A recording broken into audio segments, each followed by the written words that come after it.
I tested every DPS hero talent on the beta, and here are the winners and losers. I want to make it clear that yes, although hero talent should feel impactful, I'm going to be basing these rankings on how fun these hero talents are and their impact on our gameplay.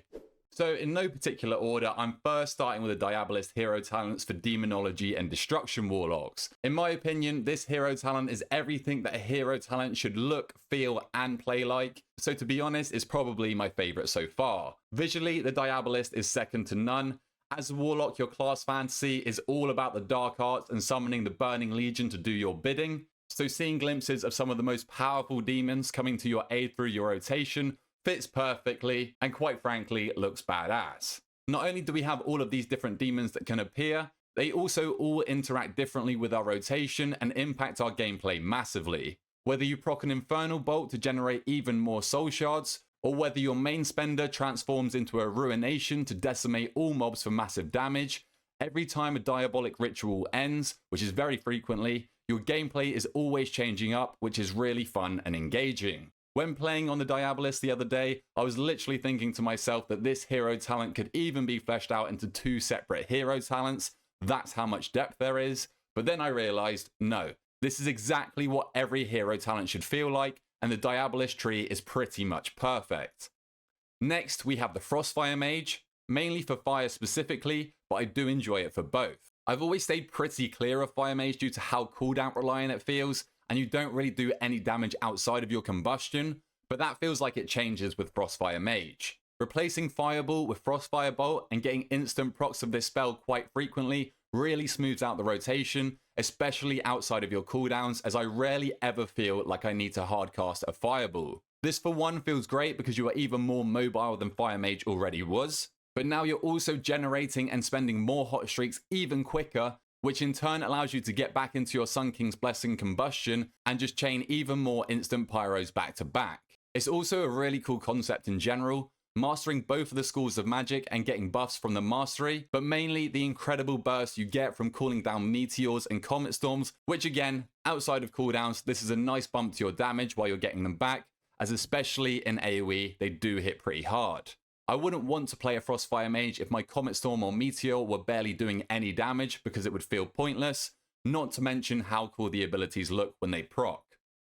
Another of my favorites is the Voidweaver Shadow Priest, which I imagine doesn't come as a surprise to many people, even the name alone is cool enough. Shadow Priest is often talked about as one of the most visually appealing specs in the game, and for good reason, but with Voidweaver, somehow it looks even cooler. Firstly, my biggest pet peeve with Shadow was always that Mindbender was a super cringe cooldown that felt like nothing, mainly because of the pathetic little beast that you summon, but with Voidweaver, you can now turn this into a Void Wraith, which looks sick. On top of this, we now have new visuals for Void Torrent, which by the way can now be cast on the move, an amazing quality of life talent, but we also have new animations for Void Blast, which replaces Mind Blast, and even the audio cue is super cool. Then obviously we have the Entropic Rift we open itself that looks mad, and there's a few things that I love about this ability. Being able to extend and increase the damage of this rift through good gameplay is a really fun aspect of this hero talent and keeps this window super engaging. Though I do wish you could extend it by like up to 5 seconds instead of the 3 to allow for more flair from better players.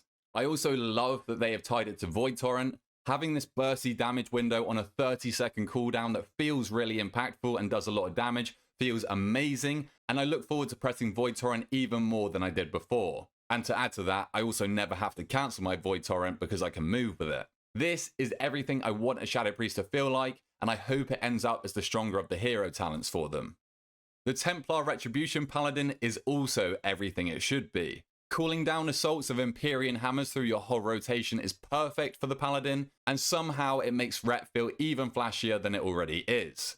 I love the fact that your Wake of Ashes, which procs your hero talent, gets replaced by Hammer of Light once activated, because this means that there's less button bloat, which in general I'm a big fan of, because it still feels like you're pressing a different button, it's just going to be on the same keybind. Having access to your big hero ability every 30 seconds is great design, but to make the hero talent even more impactful, you can actually proc your Hammer of Light after cooling down 60 Empyrean hammers, which feels unreal, especially if you've only recently used your Wake of Ashes. Slamming them near enough back to back feels incredible. And to make this feel even better, the Hammer of Light that is procced from your Empyrean hammers costs no resources, so you can slam it down and then instantly pop a Divine Storm for huge cleave damage.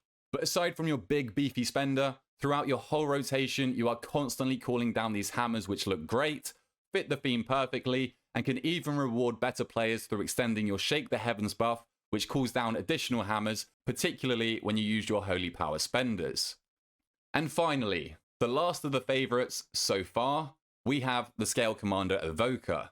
Now mainly I'm going to be talking for Devastation here, as I don't really enjoy or play Augmentation. But to kick things off, we have the main capstone of this tree, allowing our Disintegrate to turn into a Mass Disintegrate that hits up to 3 targets. Not only does this look unbelievable, it also plays amazingly, as we now have the choice to fire out some priority damage in AoE, but it can also launch out Eternity Surges with the Scintillation talent. Outside of that, I love the theme of this hero talent. Marking targets for your Drakthir army to come and nuke down with bombardments is so sick, and the visuals do not disappoint. Seeing your squad fly across your targets dropping bombs with amazing sound effects will literally never get old. It also really makes your rotation engaging, as Deep Breath now becomes a core part of your rotation. Targets struck by your Deep Breath take increased damage from your bombardments, but also your Essence abilities, and we can now reduce the cooldown of Deep Breath, as well as even steer it so we don't breathe straight into a swirly. Now we're going to move on to some hero talents that I haven't enjoyed as much and definitely do need some love. Have we any guesses as to what could come first?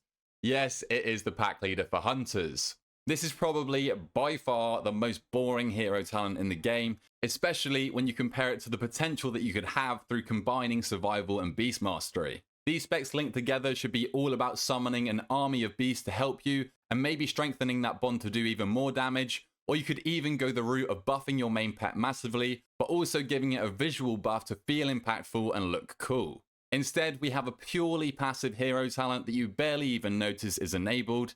Yeah, it does extra damage, but who cares about that when nothing happens or changes for your rotation? At that point, you may as well just scrap it and buff the core specs. To be honest, Hunters got shafted in general with the hero talents, which is a shame because after such a great rework, this class could have been one of the most fun classes in the game, but the hero talents let them down massively. Maybe they were waiting for the rework to come in and then they'll iterate on the hero talents for them. But as of now, the hero talents, which is a main selling point of this next expansion, just feel so underwhelming and honestly almost pointless.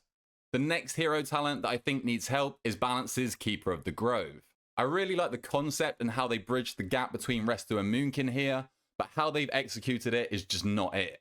Currently, Dream Burst is doing all of your damage in AoE and your Treants barely do anything, even with the extra 200% damage talent. This feels even worse because it's not really viable to take the extra health talent choice here, because then your Treants will constantly taunt off your tank, which can be bad for positioning, and also ultimately it just feels bad because you've had to specifically take the Treants talent node for the hero talents to work, and they just don't do anything.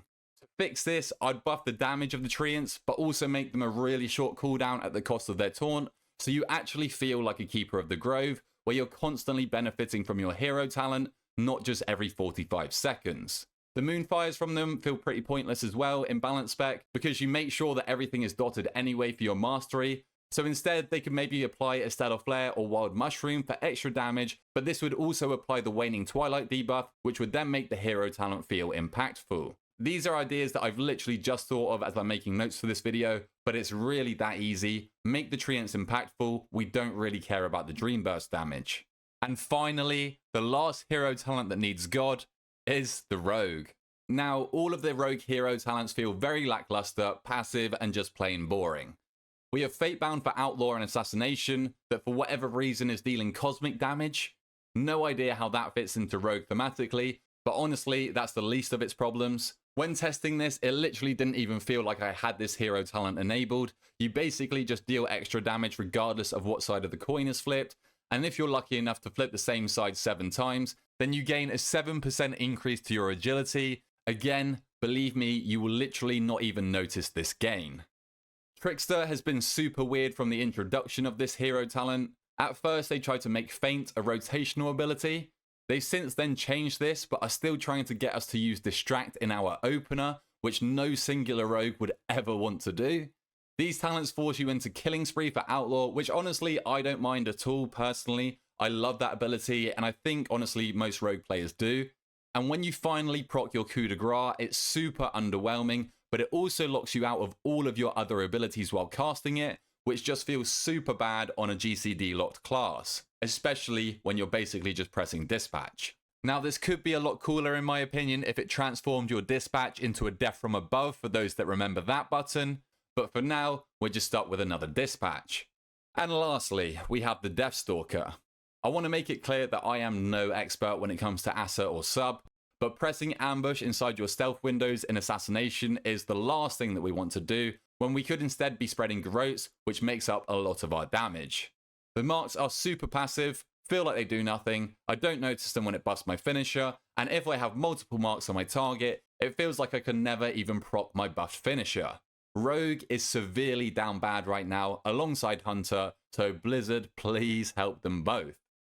In the coming days, I'm going to be releasing a tier list video on this channel going over all of the DPS hero talents and ranking them against each other based on how fun they are, and that'll be taken from my live stream over at twitch.tv/bestbrawltv, so go give me a follow over there. But if you did enjoy this video, then please feel free to drop a like down below, comment on what your favorite hero talents are, subscribe to your boy, and until next time, I'll catch you guys later.